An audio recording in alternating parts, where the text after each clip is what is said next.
Clarity ఇచ్చిన సంగతి తెలిసిందే. తాజా ఎపిసోడ్లో తన లవర్ స్టోరీని రివీల్ చేసింది సోనియా.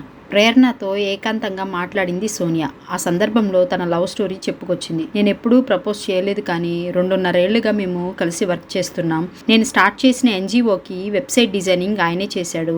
అలానే దానికి ఆయన కూడా యుఎస్ నుంచి ఓ స్పాన్సర్ అంటూ సోనియా చెప్పింది. మరి ఇందులో కాంప్లికేషన్ ఏముంది, పెళ్లి చేసుకోవచ్చుగా అంటూ ప్రేరణ సలహా ఇచ్చింది. దీనికి ఆయనకి వేరే ఒకరితో రిలేషన్ ఉంది, కానీ ఇప్పుడు కాదు, కానీ డిపెండెన్సీ ఉంది ఇప్పటికీ అంటూ సోనియా అంది. కానీ ఆయన లైఫ్లోకి వచ్చాక చాలా చేంజెస్ వచ్చాయి. ఫ్యామిలీ నుంచి నేను దూరంగా ఉండేదాన్ని, నా గోల్స్కి ఇబ్బంది అవుతుందని, కానీ తను వచ్చాకే అది మారింది అంటూ సోనియా అంది. వేరే ఒకరు అన్నావు కదా, అదేంటి అంటూ ప్రేరణ అడిగింది.